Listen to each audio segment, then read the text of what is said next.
adalah suatu kebiasaan bagi orang yang bukan Islam. Kalau biasa bercampur dengan orang Melayu dan dengar-dengar, dia bolehlah lafaz Assalamualaikum, Masya Allah, Alhamdulillah, La ilaha illallah. Bolehlah tu. Tetapi mereka faham tak maksud? Yang you nak sampaikan, supaya dia faham ke you nak sampaikan sebab dia tak baca? Tahu baca tidak bermakna Islam.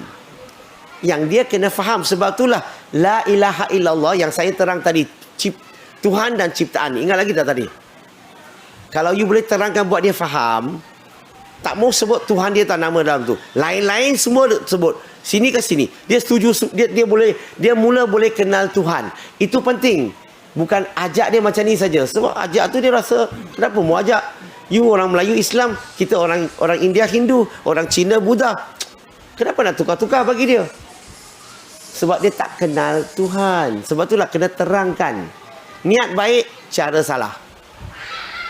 Kalau bolehlah, anjurkan khusus latihan dakwah di sini. Kita buat latihan. Sebab saya cakap masa pendek, saya tak boleh bagi keterangan yang panjang. Kalau ada whiteboard, semua saya terangkan, baru you lagi faham macam mana nak sampaikan. Okey? Kita suka buat, kalau berniaga, saya nak cari peniaga yang paling mudah. Kalau dakwah, cara yang paling mudah. Betul tak? Masalahnya, kita ni kadang-kadang tak perasan. Kita telah melebihi batasnya. Melampaui batasnya. Tugas kita ni, sekadar menyampaikan. Masuk tak masuk itu urusan Allah. Hidayah urusan Allah. Maka bukan cakap mana satu lebih mudah untuk ajak kepada Islam. There is no such thing. There is no such thing. Dakwah ni dia satu proses. Dia bukan touch and go. Dakwah ni kawan. Sikit-sikit orang kenal Islam, mendekati kepada Islam, dia bit by bit.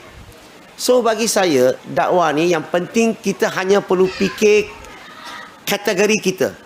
Tugas kita khas untuk menyampaikan. Cari jalan yang hikmah untuk menyampaikan. Tidak menyakiti hati orang, tapi mesej sampai. Itu tugas kita. Selainnya, dia masuk ke, dia tak masuk ke, itu bukan urusan kita. Ramai orang ingat, oh dia sudah tahu mengucap, dia sudah boleh baca Quran pun, dia sudah faham, tapi dia tak nak masuk. Itu bukan urusan kamu. Allah berfirman dalam Quran, dalam surah Al-Baqarah, surah yang kedua, ayat 272. Allah ingati kita lagi. Nabi pun kena tegur lagi. Ingat lagi tak? Nabi minta Allah bagi apa? Hidayah kepada bapa saudara dia, betul? Allah tegur tak Nabi? You don't go overboard. Tugas kita ni, cari jalan, sampaikan. Lain-lain, orang masuk tak masuk bukan urusan kita. Tapi kadang-kadang kita manusia ni, suka bincang berapa ramai you bawa masuk Islam. Mana satu yang mudah tarik masuk Islam. Tarik itu mudah. Beli tali, ikat tarik, itu tak ada hal. Tapi yang hidayah tu urusan Allah. Macam mana kita nak kata mana satu lebih mudah? Allah lebih faham setiap orang dirinya dalam tu mana satu yang lebih layak untuk dapat hidayah. Allah knows best. So bagi saya tidak akan sebut tentang mana satu lebih mudah. Hanya yang saya boleh sebut adalah setiap orang, setiap agama nak dakwah kepada mereka pendekatan yang berbeza-beza. Ada agama A bincang ini, agama B bincang ini, agama C bincang ini. So kita kena belajar teknik-teknik semua tu. Masalah kita hari ini, kita tidak bersedia. Senang saya kalau saya tanya muslimin muslimat di sini. Kalau contoh saja, sini ada satu majlis program bersama dengan non-muslim semua di sini.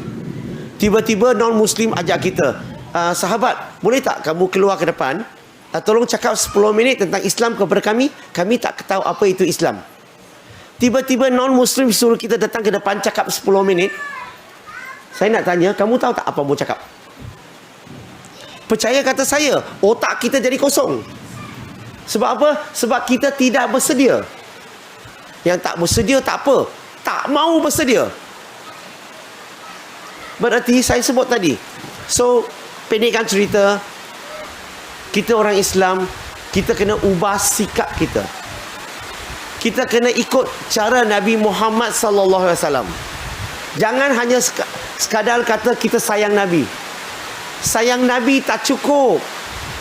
Sayang Nabi ni hanya buktikan kita sayang bila kita ikut perintah Nabi. Itu baru betul-betul sayang. Betul tak? Para sahabat sayang Nabi tak? Dia ikut tak perintah Nabi? Itu penting. Wallahu alam.